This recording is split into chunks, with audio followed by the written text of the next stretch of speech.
disturbing display of teen violence. But what's really responsible? Video games, music, or just plain bad parenting? Scarborough Country, tomorrow at 10 on MSNBC.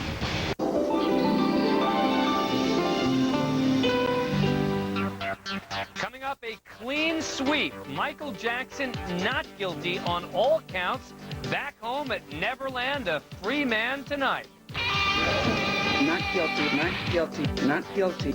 14 weeks of testimony, some 135 witnesses, more than 30 hours of deliberation by 12 jurors over 7 days.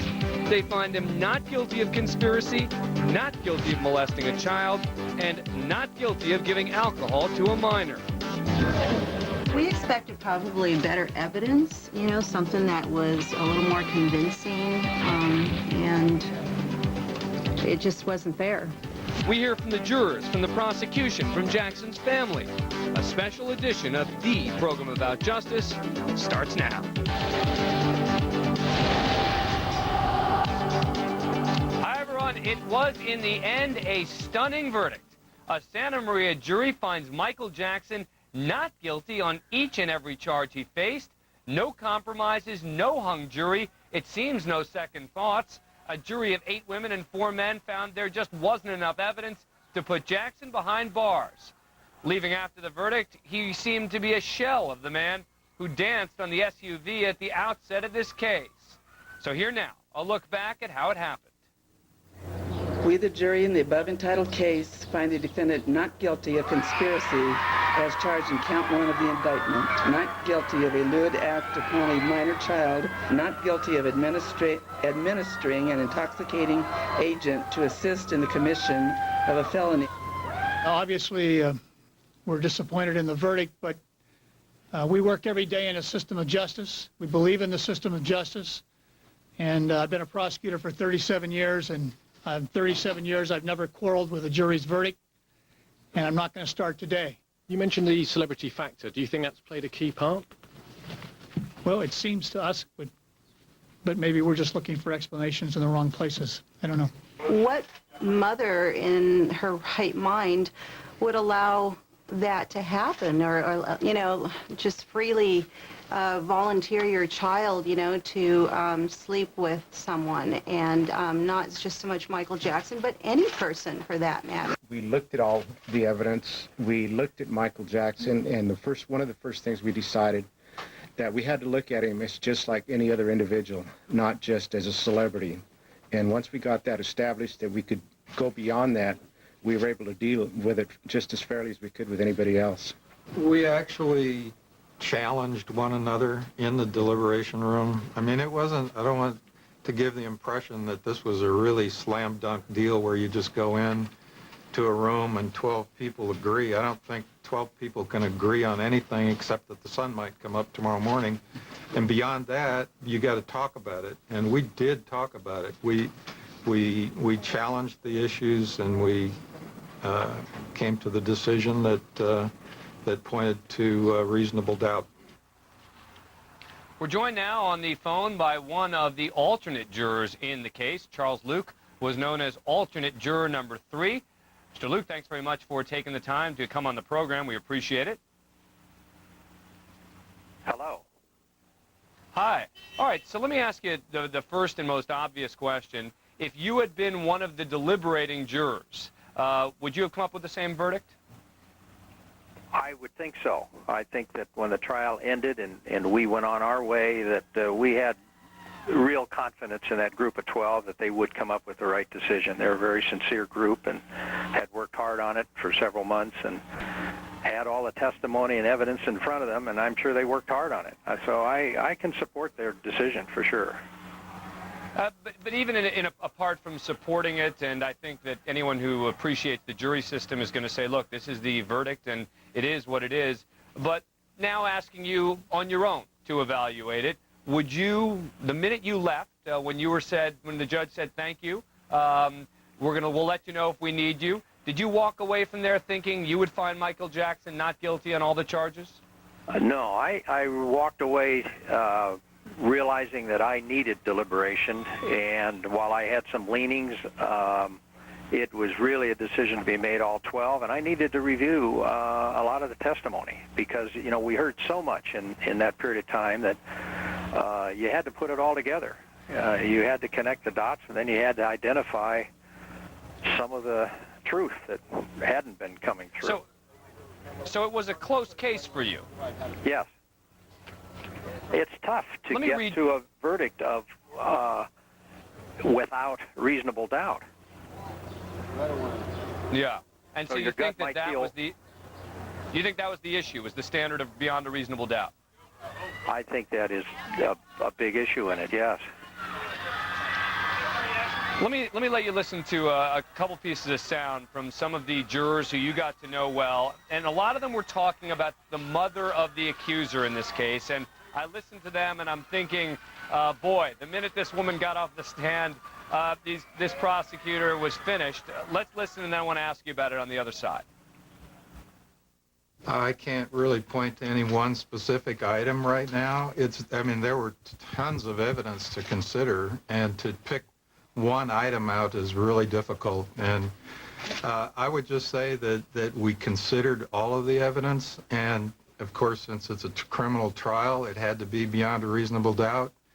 And in looking at all of the evidence and not just one specific item, I mean, that's the conclusion we arrived at. And I think we really worked hard and were very careful in making that decision. Okay, well, that was not the piece of sound that I was looking for. But let me ask you this. Let me read you this from juror number 1. When he spoke out, said something I thought was real interesting.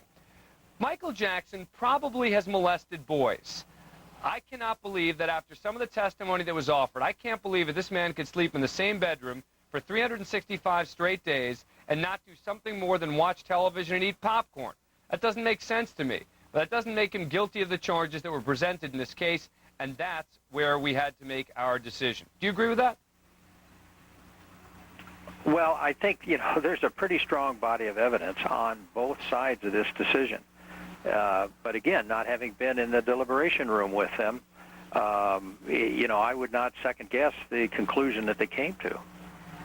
Right, but look, I'm not asking you to second guess. I mean, for example, I think that they put together a very strong case with regard to the other allegations of molestation, but a weaker case with regard to this boy and this family. And I think that's sort of what juror number 1 is saying. He's saying Michael Jackson probably has molested boys. Did you come to that conclusion at the end of the case? Well, first of all, I don't recall number 1 saying that.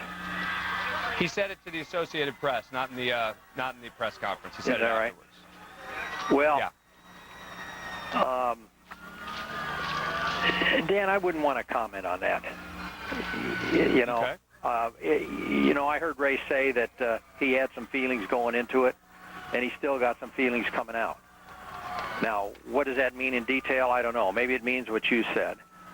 But, you know, there is a strong bit of facts connected with a verdict going the other way. But, you know, I think Tom Mesereau did a very strong job of building doubt and calling the family a pack of liars. Yeah. And you know, there were lies going on. Some of them were innocent, but obviously some weren't. Let me ask you about that. So let me play the piece of sound I was looking for before, and this is a number of the jurors talking about the mother of the accuser in this case. I might be speaking maybe for myself and a few others, jurors, that, you know, what mother in her right mind would allow that to happen, or you know, just freely volunteer your child, you know, to sleep with someone, and not just so much Michael Jackson, but any person for that matter. I disliked it intensely when she snapped her fingers at us. That's when I thought, don't snap your fingers at me, lady.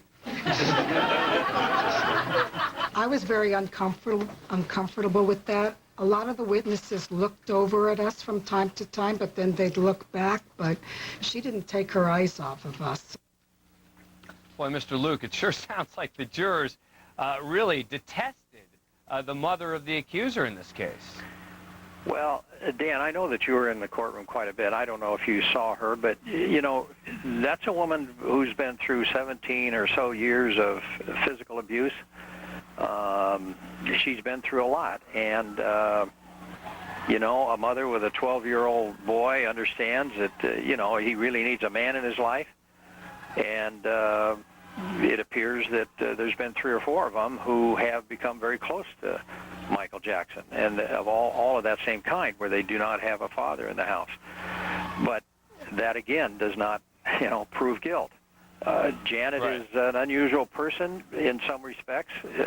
She's struggling to I think, do the best thing for her family, but she comes across as a different person in the courtroom.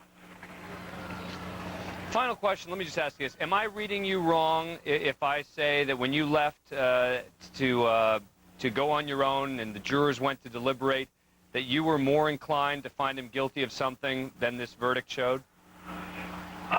I'd rather not say how I was leaning, but I definitely could not have made a decision. I needed to review testimony, and I really needed to have some discussions with people about the lies and which ones were meaningful and which ones weren't, because there were some going on both sides.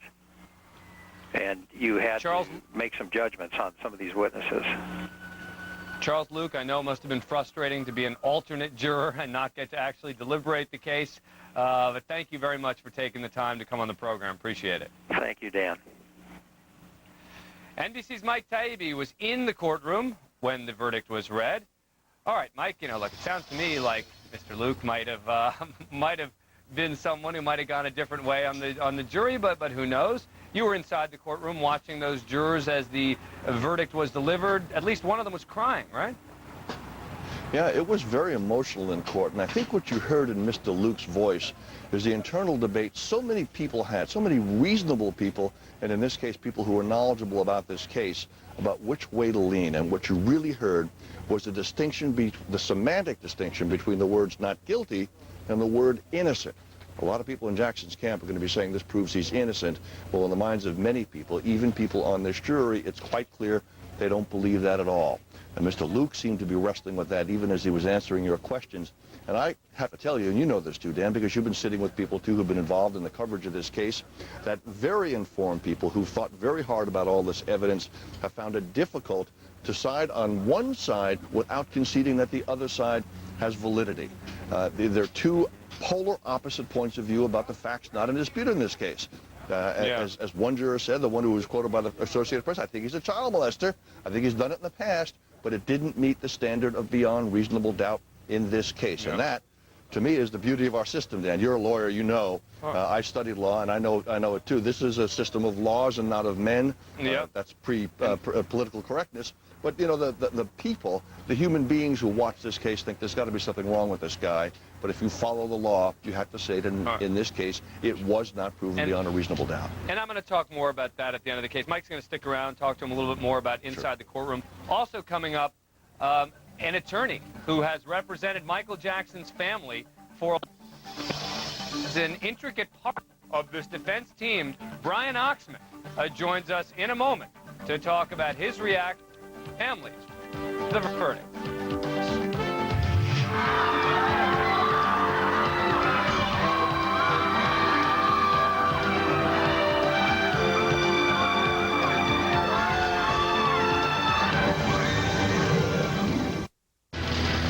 Getting the whole truth and nothing but. On the Abrams Report with Dan Abrams on MSNBC. What would you rather have, a car or a cleaner environment? I would love to have a clean environment, but that's like asking someone to give up chocolate, to give up their car. It's just not going to happen. I love my car.